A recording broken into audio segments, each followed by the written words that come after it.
Welcome back to one and only 100% success YouTube channel. તો આજનો આપણો ટોપિક સોલ્યુશન એમસીક્યુઝ, બરાબર. તો જૂના એમસીક્યુઝ અને સાથે સાથે પૂછાવા લાયક એમસીક્યુનું સોલ્યુશન કરવું છે. મિત્રો, આની પહેલાંના વિડીયો તમે ન જોયા હોય તો અહીંયા સ્પેશિયલ આઈ બટનમાં જોવા મળશે અને પ્લેલિસ્ટ પણ નીચે આપેલી જ છે. તો ખોટો સમય બરબાદ ન કરતા ચાલો શરૂઆત કરીએ આજના આપણા આ ટોપિકની. મિત્રો, પહેલો જ એમસીક્યુ કંઈક આવ્યો છે કે નાણાં પંચની રચના બંધારણના કયા અનુચ્છેદ હેઠળ કરવામાં આવે છે? યસ મિત્રો, બંધારણ પણ પૂછાય છે તમારી એક્ઝામમાં. મિત્રો, નાણાં પંચની રચનાની વાત છે, બરાબર. નાણાં પંચની રચનાની વાત છે ભાઈ. તો મિત્રો, કયા અનુચ્છેદ? બંધારણની અનુચ્છેદ પૂછી 280, બરાબર. અનુચ્છેદ 280 કંઈક આવું કહે છે ભાઈ કે એક રાજ્યમાં નાણાં પંચ હોવું જોઈએ, આવું કહે છે, બરાબર. મીન્સ કે નાણાં પંચની જોગવાઈ 280 અનુચ્છેદમાં જોવા મળે છે, યાદ રાખો. જો મિત્રો, ત્યારબાદ એને રિલેટેડ જ પ્રશ્ન છે કે આર્ટિકલ 280, બરાબર, 280 મુજબ નાણાં પંચની રચના કોણ કરે છે? તો રાષ્ટ્રપતિ, બરાબર. કોણ કરે છે ભાઈ? આપણા દેશના પ્રથમ નાગરિક કહેવાય છે ને રાષ્ટ્રપતિ દ્વારા ભાઈ આર્ટિકલ 280 મુજબની નાણાં પંચની રચના કરે છે ભાઈ. કોણ? નાણાં પંચના અધ્યક્ષની આમ તો નિમણૂક, બરાબર, એ બધી કાર્યવાહી ભાઈ રાષ્ટ્રપતિ થ્રુ થતી હોય, બાકી એને ભલામણ કેન્દ્ર સરકાર કરતી હોય છે, બરાબર. એટલે આ બધા બંધારણ સાથે સંકળાયેલા પ્રશ્નો છે. અને હા મિત્રો, જો તમે કહેતા હો તો બંધારણના પણ સ્પેશિયલ વિડીયોઝ આવવાની શરૂઆત થઈ જશે. વાત કરીએ મિત્રો એકત્રિત ભંડોળની જોગવાઈ બંધારણના કયા અનુચ્છેદમાં આપેલી છે? તો 266 ભાઈ, 266, બરાબર, 266 ભાઈ. એમાં બંધારણમાં જોગવાઈ આપેલી છે કે એકત્રિત ભંડોળ હોવું જોઈએ, બરાબર. એકત્રિત ભંડોળ હોવું જોઈએ. શું કામ ભાઈ? કારણ કે ભવિષ્યમાં કંઈ ઘટના ઘટી હોય તો ભારત દેશ ભાઈ નાણાકીય કટોકટીમાં ન મુકાય, એટલા માટે ભાઈ આવું ભંડોળ ઊભું કરવામાં આવે છે. અને તમે સંચિત નિધિ અને આ બધી નિધિ વિશે પણ જાણતા હશો, બરાબર, કારણ કે આ બધું કોમ્પિટિટિવ એક્ઝામમાં પ્રશ્નો આવે છે આમાંથી બધા, એટલા માટે. તો યાદ રાખો એકત્રિત ભંડોળ, બરાબર. એકત્રિત ભંડોળની અનુચ્છેદ શું? 266. શું? 266. નીચેનામાંથી કયું નાણાં પંચનું કાર્ય નથી? તો નીચેનામાંથી કયું કાર્ય નાણાં પંચનું નથી ભાઈ? એમાં જો તો શું આવે? તો કેન્દ્ર અને રાજ્યો વચ્ચે કર આવકની વહેંચણી કરવી. યસ. તો મિત્રો, આ કાર્ય નાણાં પંચનું છે. આ કોણ કરે? નાણાં પંચ કરે. ભારતના એકત્રિત ભંડોળમાંથી રાજ્યોને અનુદાન આપવું, ગ્રાન્ટ્સ ઇન એડ, બરાબર. એકત્રિત ભંડોળ થાય ભાઈ, એમાંથી મિત્રો રાજ્યોને અનુદાન આપવાની વાત છે, બરાબર. તો આ પણ નાણાં પંચ કરે છે. પંચવર્ષીય યોજનાનું મૂલ્યાંકન, તો ભાઈ પંચવર્ષીય યોજનાનું મૂલ્યાંકન આ ન કરે, બરાબર. નાણાં પંચ દ્વારા ન થાય. રાષ્ટ્રપતિ આયોગને જે સોંપે તે નાણાકીય બાબતોની કામગીરી કરે. યસ, સાચી વાત છે. નાણાં પંચમાં ભાઈ રાષ્ટ્રપતિ કંઈક કામ સોંપે તો એ કરવું પડે નાણાં પંચે, બરાબર. તો મિત્રો, આમાં સાચો જવાબ સી બને છે. આ પંચવર્ષીય યોજનાનું મૂલ્યાંકન એ આયોજન પંચ કરતું હતું. આયોજન પંચની જગ્યાએ અત્યારે નીતિ પંચ પણ આવી ગયું છે ભાઈ. આગળ વધીએ. ભારતનું આકસ્મિક ભંડોળ રાષ્ટ્રપતિ વતી કોણ સંભાળે છે? તો નાણાં સચિવ સંભાળે. કોણ? આપણા જે નાણાં સચિવ હોય ભાઈ એ આકસ્મિક નિધિ, આકસ્મિક ભંડોળનું ભાઈ સંભાળ રાખે છે, બરાબર, નાણાં સચિવ. ત્યારબાદ આંતરરાજ્ય પરિષદ, બરાબર. આંતરરાજ્ય પરિષદની સ્થાપના રાષ્ટ્રપતિ બંધારણના કયા અનુચ્છેદ હેઠળ કરે છે? તો 263 ભાઈ અનુચ્છેદ અંતર્ગત રાષ્ટ્રપતિ દ્વારા આંતરરાજ્ય પરિષદની ભાઈ રચના કરવામાં આવતી હોય. મિત્રો, આ નાણાં પંચમાંથી પ્રશ્નો પૂછાય છે, એટલા માટે નાણાં પંચ સાથે સંકળાયેલા તમામ એમસીક્યુઝને ફરીવાર રિવિઝ કરી લેજો. વિડીયોને પોઝ કરીને અથવા લખી નાખજો, જેથી કરીને ભૂલાય નહીં. આગળ વધીએ મિત્રો. હવે શરૂ થાય છે ઇકોનોમિક્સના જે પૂછાવાલાયક પ્રશ્નો છે એ. ડિયર મની એટલે શું? તો ડિયર મની એટલે વ્યાજનો ઊંચો દર. શું થાય ભાઈ? ડિયર મની એટલે વ્યાજનો ઊંચો દર, એટલે ડિયર મની. ત્યારબાદ રેપો રેટ અને રિવર્સ રેપો રેટનું નિયમન કોણ કરે છે? તો ભાઈ મેં તમને પહેલાં કીધું એ મોનેટરી પોલિસી કમિટી, બરાબર, જે રિઝર્વ બેંક ઓફ ઇન્ડિયા હસ્તગત હોય ભાઈ. તો આ રેપો રેટ અને રિવર્સ રેપો રેટ આ બંનેનું નિયમન કોણ કરે છે? તો યાદ રાખજો, કોણ કરે છે ભાઈ? बैंक ऑफ इंडिया करे। कोण करे? रिजर्व बैंक ऑफ इंडिया करे। ત્યારબાદ કયો આંક માથાદીઠ આવક અને જીવનની ભૌતિક ગુણવત્તાનો સમન્વય કરીને રચવામાં આવ્યો છે? તો માનવ વિકાસ આંક, હ્યુમન ડેવલપમેન્ટ ઇન્ડેક્સ ભાઈ માનવ વિકાસ આંક એ શું ભાઈ કોનું મિશ્રણ છે? તો માથાદીઠ આવક અને જીવનની ભૌતિક ગુણવત્તા ભાઈ આ બંનેનું મિશ્રણ કરીને ભાઈ રજૂ કરવામાં આવ્યો છે હ્યુમન ડેવલપમેન્ટ ઇન્ડેક્સ, બરોબર, HDI।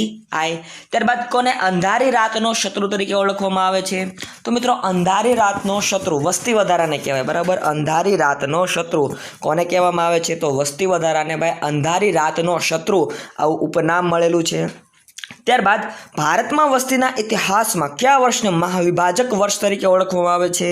તો 1921નું વર્ષ, 1921નું વર્ષ એ મહાવિભાજક વર્ષ તરીકે ઓળખવામાં આવે છે।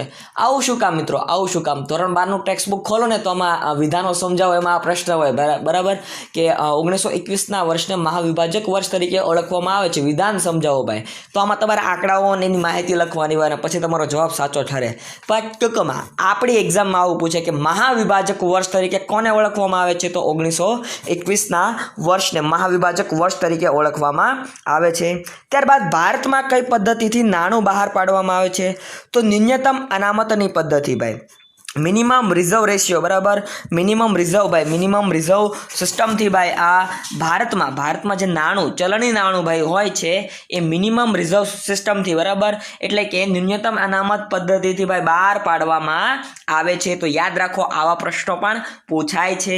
ત્યારબાદ નીચેનામાંથી કઈ બેંક ખેતીલક્ષી જરૂરિયાતોને પહોંચી વળવા લોન આપે છે? ભાઈ નાબાર્ડ, બરાબર, નાબાર્ડ એ શું કરે છે? તો એ ખેતીલક્ષી જરૂરિયાતોને પહોંચી વળવા માટે લોન આપે છે। 12 જુલાઈ 1982 ભાઈ, બરાબર, આ સાલવારી યાદ રાખો।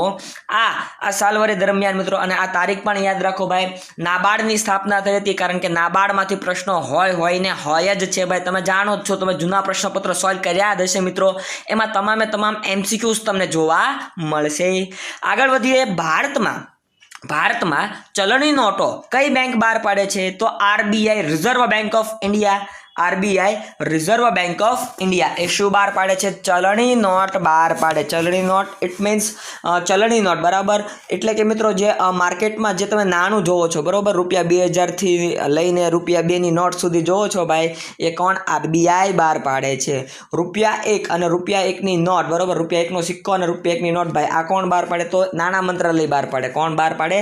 નાણાં મંત્રાલય। અને નાણાં મંત્રાલય વતી પણ ભાઈ કોણ નાણાં સચિવ એમાં સાઇન કરે છે? નાણાં સચિવની સિગ્નેચર જોવા મળતી હોય। તો આવા પ્રશ્નો પણ પૂછાતા હોય છે ભાઈ। આગળ વધીએ ભાઈ, નીચેનામાંથી કઈ બેંક માત્ર લોકોની થાપણો જ સ્વીકારે છે? તો પોસ્ટ ઓફિસ બચત બેંકો। તો આ મિત્રો એવી બેંકો છે જે માત્ર થાપણો સ્વીકારે છે, ઇટ મીન્સ થાપણો સ્વીકારે છે, બરાબર, બાકી થાપણો ઉપર વ્યાજ આપે છે। ઓબ્વિયસલી મિત્રો વ્યાજ તો ચૂકવતી જ હોય ને ભાઈ, તો ત્યાં બધા પૈસા મૂકવા જતા હોય। તો આ બેંકનું નામ કયું છે ભાઈ? યાદ રાખો, આ બેંકનું નામ મિત્રો કઈ છે? પોસ્ટ ઓફિસ બેંકો, બરાબર, પોસ્ટ ઓફિસની જે બેંકો છે મિત્રો એ આ પ્રકારનું કામ કરતી હોય છે। તો યાદ રાખો આવા પણ પ્રશ્નો તમારી એક્ઝામમાં જોવા મળી શકે છે। આગળ વધીએ મિત્રો, નેક્સ્ટ પ્રશ્ન આપણી સમક્ષ આવી ગયો છે ભાઈ, નીચેનામાંથી કઈ બેંક વેપારી બેંકોની અંતિમ સહાયક સંસ્થા તરીકે ભાઈ કામ કરે છે અથવા ઓળખાય છે? આવો પ્રશ્ન છે ભાઈ। તો RBI, Reserve Bank of India ભાઈ એ અંતિમ સહાયક તરીકે ઓળખાય છે। કોના અંતિમ સહાયક તરીકે ભાઈ? તો યાદ રાખો reserve Bank of India it means RBI ભાઈ એ બેંકોના અંતિમ સહાયક તરીકે ઓળખાય છે। શું કામ અંતિમ સહાયક તરીકે મિત્રો? અંતિમ સહાયક તરીકે એટલા માટે કારણ કે કંઈક ઘટના ઘટે, બરાબર, બેંકો દેવાળું ફૂંકી દે, બરાબર, પંજાબ નેશનલ બેંક છે કે આવું કંઈ થાય તો ભાઈ એમાં તમને ખ્યાલ હોય તો પૈસાની ઉઠાંતરી થઈ હતી, તો આ પહોંચી વળવા માટે અંતે RBI સામે આવે, બરાબર, એટલા માટે ભાઈ બેંકોની બેંક તરીકે RBIને ઓળખવામાં આવે છે। તો યાદ રાખો ભાઈ। આગળ વધીએ ભાઈ, નેક્સ્ટ પ્રશ્ન આપણી સમક્ષ આવી ગયો છે, ભારતમાં રૂપિયા એકની નોટ કોણ બહાર પાડે છે? તો મેં તમને કીધું એમ ભારત સરકાર અથવા ભારત સરકારનું નાણાં ખાતું. તો આમાં તમારો સાચો જવાબ શું આવે ભાઈ? ભારત સરકારનું નાણાં ખાતું ભાઈ, બરાબર, બહાર પાડે છે. આવું કીધું એટલે ભારત સરકારનું નાણાં ખાતું ભાઈ બહાર પાડે છે, બરાબર. આમાં બધા જ પ્રશ્નના જવાબમાં ધ્યાન રાખજો ભાઈ, બાકી બધા જ સાચો જવાબ ન આવે. ભારત સરકાર વતી ભાઈ નાણાં ખાતું બહાર પાડે છે, બરાબર. ફિનાન્સ મિનિસ્ટ્રી દ્વારા ભાઈ આ રૂપિયા એકનો નોટ અને એનો સિક્કો ભાઈ બહાર પાડવામાં આવતો હોય. નીચેનામાંથી કઈ બેંકોની બેંક તરીકે ઓળખાય? તો પાછું આવ્યું ભાઈ Reserve Bank of India RBI એ બેંકોની બેંક તરીકે ઓળખાય છે ભાઈ. અંતિમ સહાયક તરીકે પણ ઓળખાય છે. નીચેનામાંથી કોને અમર્યાદિત નાણું ગણવામાં આવે છે? તો ચલણી નોટને ભાઈ અમર્યાદિત નાણું ગણવામાં આવે છે. કેવું? અમર્યાદિત નાણું. કયો વેરો કેન્દ્ર સરકારનો નથી? તો તમે જોઈ રહ્યા છો મિત્રો, આમાંથી કયો વેરો તમને કેન્દ્ર સરકારનો વેરો લાગતો નથી? બરાબર, કેન્દ્ર સરકારનો કયો વેરો નથી? આવો પ્રશ્ન છે ભાઈ. યસ, તો તમે સાચો જવાબ દઈ એકતા હશો ભાઈ, એવી આશા સાથે તમારે મને કહેવાનું છે કે કયો વેરો કેન્દ્ર સરકારનો નથી. પ્રવેશ કર, આવક વેરો, સંપત્તિ વેરો કે કોર્પોરેટ ટેક્સ? તો આમાંથી તમારે હવે મને કમેન્ટ સેક્શનમાં કમેન્ટ કરીને કહેવાનું છે, કારણ કે તમામ કરવેરા વિશે મેં તમને માહિતી આપી દીધી છે. આગળ વધીએ. કયા રાજ્યને પોતાનો અલગ આયકર અધિનિયમ છે? ભાઈ સિક્કિમ એવો રાજ્ય છે, બરાબર. સિક્કિમ એક એવું રાજ્ય છે જ્યાં પોતાનો આયકર અધિનિયમ લાગુ છે ભાઈ, બરાબર. કારણ કે સિક્કિમની રચના કઈ રીતે થઈ તમે જાણો છો, બરાબર. એક રક્ષિત રાજ્ય તરીકે થઈ એટલા માટે. પંચવર્ષીય યોજનામાં પ્લાન હોલિડેનું કારણ શું હતું? બરાબર, પ્લાન હોલિડેનું કારણ શું હતું? ચીન સાથેનું યુદ્ધ. મિત્રો આ એવું કહેવા માંગે છે પંચવર્ષીય યોજનામાં અમુક સમય માટે બંધ કરવામાં આવી હતી, બરાબર. એ સમયગાળો ચીન અને ભારત વચ્ચેનું જે યુદ્ધ થયું હતું એના કારણે ભાઈ મોકૂફ રહી હતી પંચવર્ષીય યોજનાઓ, બરાબર. તો એની વાત છે. દેશનું પહેલું એન્જિનિયરિંગ સ્પેશિયલ ઇકોનોમિક્સ ઝોન ક્યાં બનાવવામાં આવ્યું? તો ગુંડગાંવ, બરાબર, જે હરિયાણામાં આવેલું છે ગુંડગાંવ. તો મિત્રો ત્યાં દેશનું પહેલું એન્જિનિયરિંગ સ્પેશિયલ ઇકોનોમિક ઝોન બનાવવામાં આવ્યું હતું. ભારતની ISO સર્ટિફિકેટ વાળી પ્રથમ બેંક કઈ છે ભાઈ? જો ISO ઇન્ડિયન સ્ટાન્ડર્ડ ઓર્ગેનાઇઝેશન નહીં, ઇન્ટરનેશનલ સ્ટાન્ડર્ડ ઓર્ગેનાઇઝેશન, બરાબર. તો કેનરા બેંક, બરાબર, કેનરા બેંક એ ISO સર્ટિફાઈડ બેંક હતી ભાઈ. આવા પ્રશ્નો પણ પૂછાઈ શકે ભાઈ, પછી તમારા નસીબ ઉપર છે કે કેવું પેપર નીકળે છે. આગળ વધીએ મિત્રો. ભારતની ISO 9002ના સર્ટિફિકેટ વાળી પ્રથમ બેંક કઈ છે ભાઈ? 9002નું સર્ટિફિકેટ, બરાબર.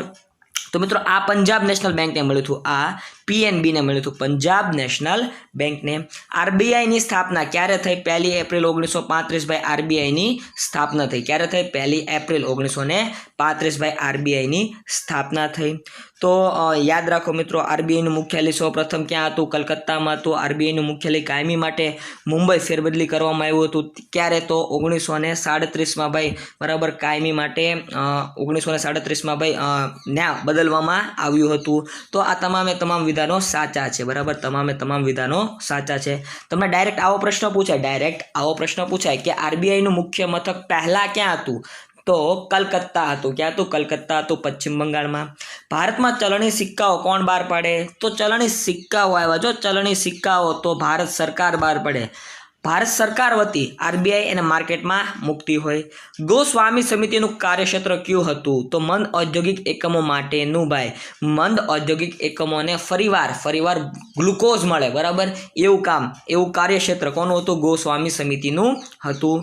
બેંકોમાં રાષ્ટ્રીયકરણની ભલામણો કઈ સમિતિએ કરી? તો નરસિમ્હન સમિતિએ ભાઈ. આ નરસિમ્હન સમિતિ વિશે તમે જાણતા હશો, બરાબર. આની પહેલાના વિડીયોમાં પણ મેં તમને વાત કરી હતી ભાઈ.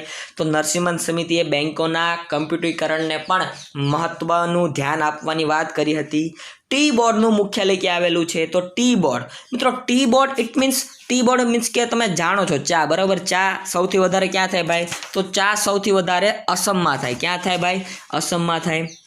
તો ટી બોર્ડનું મુખ્યાલય કોલકાતામાં આવેલું છે. અસમમાં ભલે ચા થતી હોય પણ એનું મુખ્યાલય કોલકાતામાં આવેલું છે, બરાબર. ઓપરેશન ફ્લડ શાની સાથે સંકળાયેલું છે? તો ડેરી ઉદ્યોગ સાથે, બરાબર, ડેરી ઉદ્યોગ સાથે. તો ડૉક્ટર વર્ગીસ કુરિયન આના વિશે તમે જાણતા હશો, કારણ કે આ ડેરી ઉદ્યોગ સાથે સંકળાયેલા છે. સેરીકલ્ચર શું છે? તો રેશમ ઉદ્યોગ છે, બરાબર. રેશમના કીડાને પાળીને એનો ઉદ્યોગ ભાઈ બનાવવો, બરાબર, એ સેરીકલ્ચરની ભાઈ એમાં વાત કરવામાં આવી છે. 2011ની વસ્તી ગણતરીના આંકડા મુજબ દેશમાં સૌથી વધુ શ્રમિક શ્રમિકો કયા રાજ્યમાં છે? તો યુપીમાં. ઉત્તર પ્રદેશમાં સૌથી વધુ શ્રમિકો જોવા મળે છે. 2011ની વસ્તી ગણતરી પ્રમાણે દેશમાં સૌથી ઓછો શ્રમિકો ક્યાં જોવા મળે છે? તો સિક્કિમમાં સૌથી ઓછા શ્રમિકો જોવા મળે છે. 2011ની વસ્તી ગણતરી પ્રમાણે ભારતમાં ખેતમજૂરોની સૌથી વધુ સંખ્યા કયા રાજ્યમાં છે? ખેતમજૂરોની સૌથી વધારે સંખ્યા પૂછી ભાઈ, તો યુપીમાં. ઉત્તર પ્રદેશમાં ખેતમજૂરોની સૌથી વધારે સંખ્યા જોવા મળે છે. તો યાદ રાખો મિત્રો, આવા પ્રશ્નો આવી શકે તમારી એક્ઝામમાં, અને આવા MCQs વાળા વિડીયો જોવા માટે અમારી ચેનલને સબસ્ક્રાઇબ કરીને રાખો અને આ વિડીયોને એક લાઇક આપો, કારણ કે લાઇક સેહત માટે ખૂબ જ જરૂરી છે.